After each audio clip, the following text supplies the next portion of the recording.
Good morning student. देखो बाबू mic के बारे में डिस्कस किए थे। Good morning sir. Good morning. आज कल आ जाएगा माइक, इसलिए कि मार्केट जो है आज 5 बजे तक यानी कल 5 बजे तक बंद हो गया था, इसलिए नहीं दे पाया।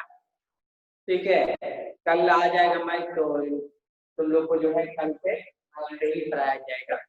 देखो बाबू, हम लोग प्रीवियस क्लास में ये डिस्कस कर रहे थे कि न्यूटन साहब ने बताया कि वो यूनिवर्स का जितना भी बॉडी है वो एक दूसरे पर फोर्स एक्सर्ट करती है।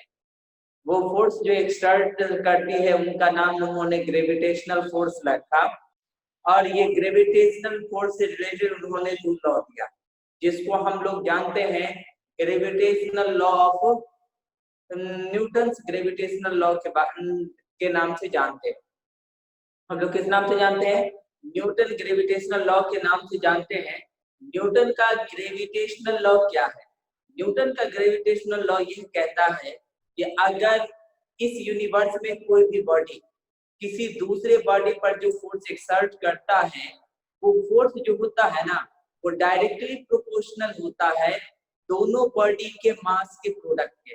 मान लीजिए कि ये एक बॉडी है और ये एक बॉडी है, ये बॉडी इस पर फोर्स लगा रहा है, ये बॉडी इस पे फोर्स लगा रहा है, तो ये दोनों बॉडी पर कितना फोर्स लग रहा होगा वो डिपेंड करता है किस पर, कि फोर्स जो होगा वो डायरेक्टली प्रोपोर्शनल होगा इस दोनों मास के प्रोडक्ट के, इस दोनों मास के प्रोडक्ट के डायरेक्टली प्रोपोर्शनल होगा। दूसरा चीज हम लोग ये डिस्कस कर रहे थे कि अगर तो दूसरा चीज ये डिस्कस कर रहे थे कि दो बॉडी पर लगने वाला फोर्स जो होता है वो इस बात पर भी डिपेंड करता है दोनों बॉडी कितने डिस्टेंस पे है। अगर इतना डिस्टेंस पे होगा तो फोर्स कम लगेगा, कम डिस्टेंस पे होगा तो फोर्स ज्यादा लगेगा। कैसे उन्होंने क्या लॉ दिया? उन्होंने ये लॉ दिया कि अगर किसी बॉडी पर जो फोर्स यानी यूनिवर्स में एक बॉडी दूसरे बॉडी पर फोर्स लगाता है वो इनडायरेक्टली प्रोपोर्शनल होता है दोनों बॉडी के डिस्टेंस के, दोनों बॉडी के डिस्टेंस के स्क्वायर के, दोनों बॉडी के डिस्टेंस के स्क्वायर के क्या होता है? इनडायरेक्टली होता है स्क्वायर के स्क्वायर ऑफ डिस्टेंस बिटवीन यानी दोनों।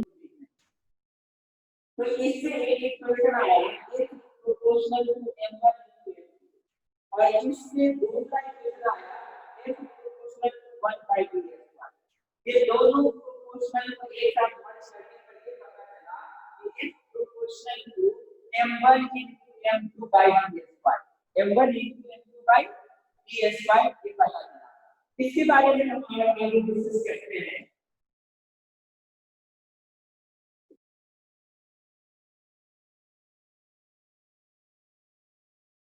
रुकिए जरूर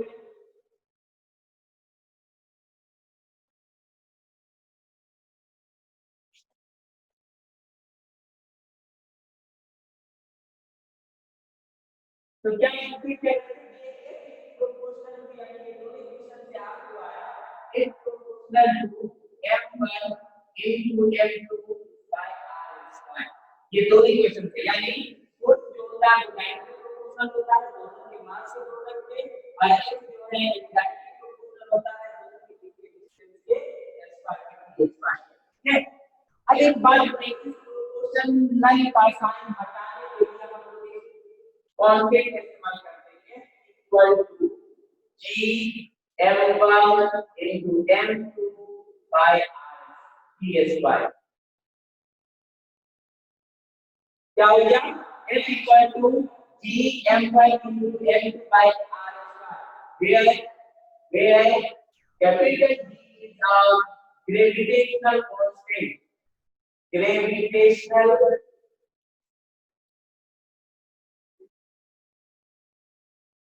कांस्टेंट। ये जो होता है कैपिटल जी जो होता है क्या होता है? ग्रेविटेशनल कांस्टेंट होता है। तो यानी इससे यानी न्यूटन साहब के ग्रेविटेशनल यानी न्यूटन के ग्रेविटेशनल लॉ से हमको क्या इक्वेशन ऑब्टेन हुआ? F equal to m1 into m2 by d square. ये फार्मूला हमको ऑब्टेन हुआ, ये न्यूटन के ग्रेविटेशनल लॉ से आया है। न्यूटन के ग्रेविटेशनल लॉ से क्या आया? F equal to m1 into m2 by r square. Where G is a gravitational constant. G क्या है? एक ग्रेविटेशनल कांस्टेंट है और जी का वैल्यू बहुत ही कम होता है। जी का वैल्यू कितना होता है? बहुत ही कम होता है। पहले हम लोग जानेंगे इसके बारे में, ग्रेविटेशनल कांस्टेंट की जी के बारे में। एक बात बताओ, हम लोग जान रहे हैं F equal to G m by m by r d square ना है। जी इक्वल टू कितना होगा? जी इक्वल टू हो जाएगा m into d square by m1 into m2। ये इक्वल क्या हो जाएगा? m into d square by m1 into m2। अब एक बात बताओ, फोर्स का यूनिट क्या होता है? फोर्स का यूनिट क्या होता है? न्यूटन होता है। और डिस्टेंस का यूनिट क्या होता है? मीटर होता है। ये डिस्टेंस के स्क्वायर है, इसीलिए मीटर के स्क्वायर हो जाएगा। बाय ये माय m by m2 क्या है? मास है। m1 m2 क्या है? मास है दो बॉडी का। तो मास कैसा है? और ये भी केजी होगा, केजी इनटू केजी, यानी फाइनली क्या निकला? न्यूटन मीटर स्क्वायर पर केजी स्क्वायर। यानी केजी केजी मीटर क्या बना? केजी स्क्वायर नीचे से ऊपर ले गए क्या हो जाएगा? पर केजी स्क्वायर। यानी याद रखिएगा जी का इस एलिमेंट क्या होता है? जी का होता है न्यूटन मीटर स्क्वायर पर केजी स्क्वायर। क्या होता है? न्यूटन मीटर स्क्वायर पर केजी स्क्वायर इसका यूनिट होता है। ठीक है, अब हम लोग जानेंगे जी का वैल्यू होता है। जी इक्वल टू हम जानते हैं v equal to 6.67 into 10 to the power -11 newton metre square पर केजी स्क्वायर। जी का वैल्यू कितना होता है? जी का वैल्यू होता है 6.67 into 10 to the power -11 newton metre square पर केजी स्क्वायर। यानी ये ग्रेविटेशनल कांस्टेंट का वैल्यू है। यानी जब भी आपको न्यूमेरिकल सॉल्व करना होगा तो कैपिटल जी का वैल्यू कितना लगाएंगे?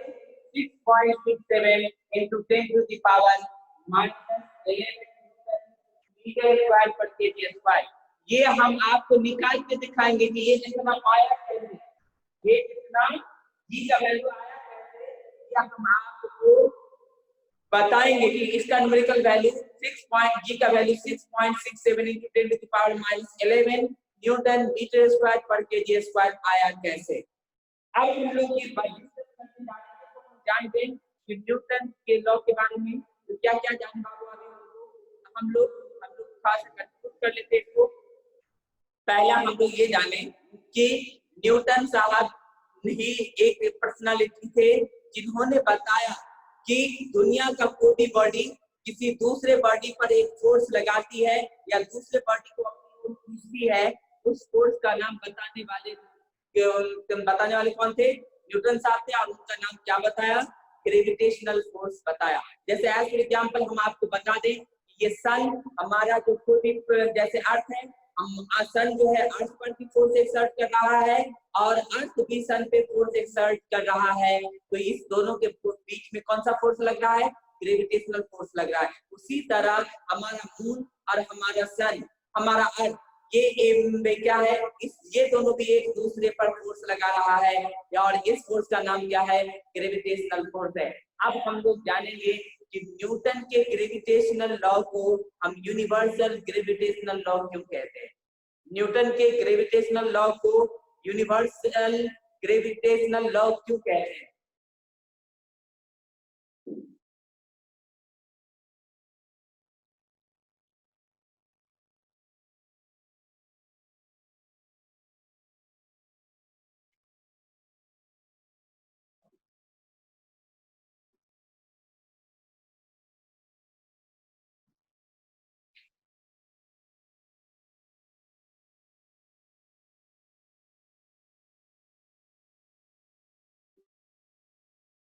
न्यूटन के ग्रेविटेशनल लॉ को हम यूनिवर्सल लॉ इसलिए कहते हैं क्योंकि ये लॉ यूनिवर्स के जितने भी बॉडीज हैं, चाहे वो अर्थ पे है, चाहे वो यूनिवर्स के अंदर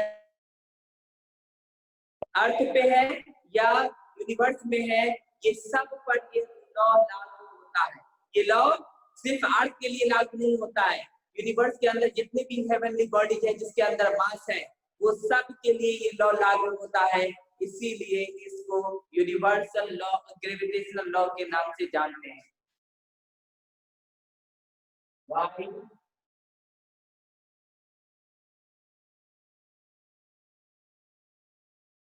Why we say Newton gravitational law?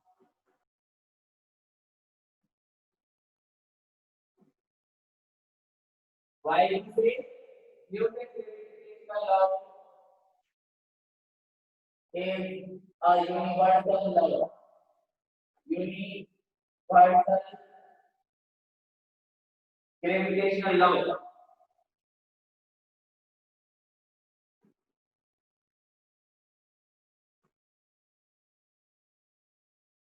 Why we say हम क्यों कहते हैं क्या न्यूटन ग्रेविटेशनल लॉ की यूनिवर्सल ग्रेविटेशनल लॉ, न्यूटन का जो ग्रेविटेशनल लॉ है वो यूनिवर्सल ग्रेविटेशनल लॉ है।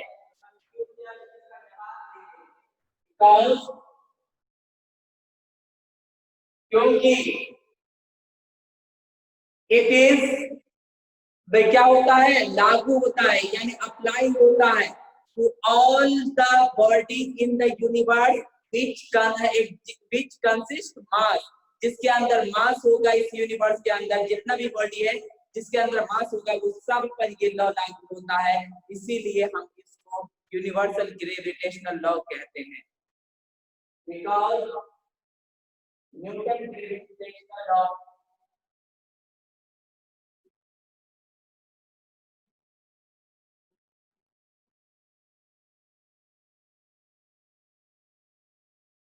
is applied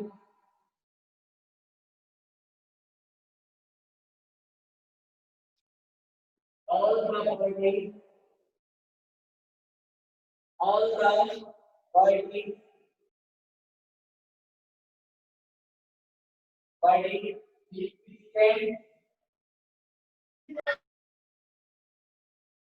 on the universe in the universe and on the earth.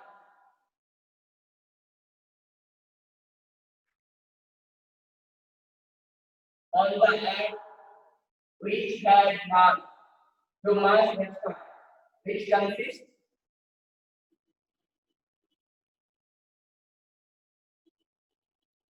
मास, जिसके अंदर मास होता है, जिससे चाहे वो यूनिवर्स के अंदर हो चाहे वो अर्थ पे हो, वो सभी बॉडी वो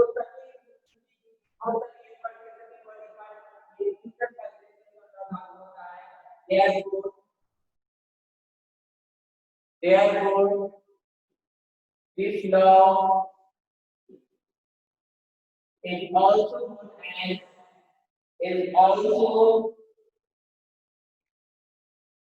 known as universal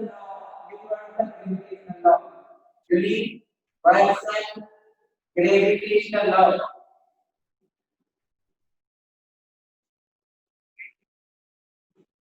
तो इसको हम यूनिवर्सल ग्रेविटेशनल लॉ के नाम से भी जानते हैं। तो यानी बाबू हम लोग क्या डिस्कस किए कि हम न्यूटन ग्रेविटेशनल लॉ को यूनिवर्सल लॉ क्यों कहते हैं। अब हम लोग जानेंगे इस topic importance of Newton gravitational importance of gravitation, importance of gravitational force.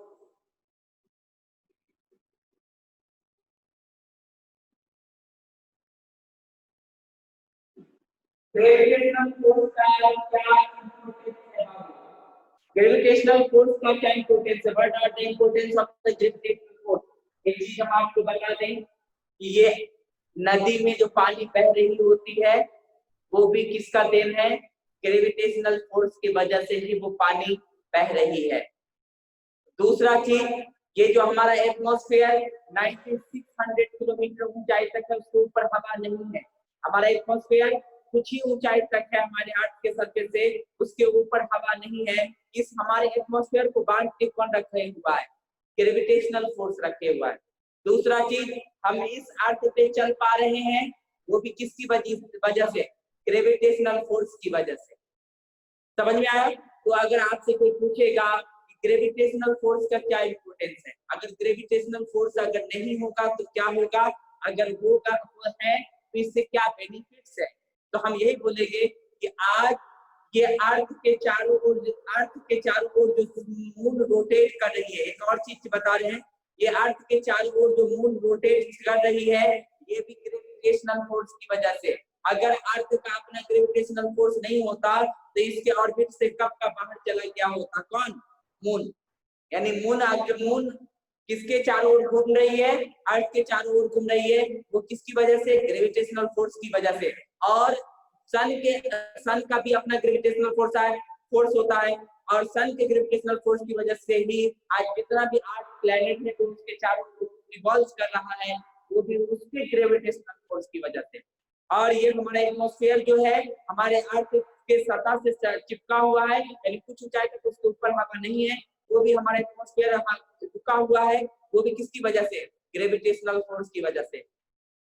हम इस अर्थ पे चल रहे हैं वो भी किसकी वजह से? ग्रेविटेशनल फोर्स की वजह से। नदी में पानी बह रहा है, समुद्र में लहरें पैदा हो रही है, वो किसकी वजह से? वो पैदा हो रही है ग्रेविटेशनल फोर्स की वजह से। तो ये बेनिफिट्स है ग्रेविटेशनल फोर्स के का। ठीक है, तो आज तो टाइम कम था क्योंकि लेट से आज बारिश हो रही थी, तो लेट से हम यहाँ पहुंचे, चारों तरफ पानी लगा हुआ था, लेट से पहुंचे, इसी वजह से ऐसा हुआ। तो हम लोग को जो बाकी जो भी चीज पढ़े हैं उसको हम कंक्लूड कर देते हैं। हम लोग पढ़े न्यूटन साहब के बारे में, न्यूटन साहब ने कैसे ग्रेविटेशनल फोर्स के बारे में बताया, ग्रेविटेशनल लॉ के बारे में बताया, और ग्रेविटेशनल फोर्स किसको कहते हैं, और न्यूटन साहब का ग्रेविटेशनल लॉ क्या सब था, ये सब चीजों के बारे में डिस्कस किए। तो उससे हमको क्या इक्वेशन ऑब्टेन हुआ? F = gm1 × m2 / r²। और g क्या है? एक ग्रेविटेशनल कांस्टेंट है। कैपिटल G क्या है? एक ग्रेविटेशनल कांस्टेंट है। और उसके बाद हम लोगों ने डिस्कस किया है कि न्यूटन के ग्रेविटेशनल लॉ को यूनिवर्सल ग्रेविटेशनल लॉ क्यों कहते हैं, ये पता चला। ग्रेविटेशनल फोर्स का क्या इंपॉर्टेंस है। ठीक है, ये सब चीजों के बारे में हम लोग को पता चला। हम लोग नेक्स्ट डे डिस्कस करेंगे कि G का वैल्यू है वो 6.67 into 10 to the power -11 newton metre square पर मीटर स्क्वायर कैसे होता है, इसके बारे में हम लोग देखकर बताएंगे G का वैल्यू कैसे आया। ठीक है, तो आज इतने रहने देते हैं, नेक्स्ट डे हम लोग और आगे डिस्कस करेंगे। Okay, bye.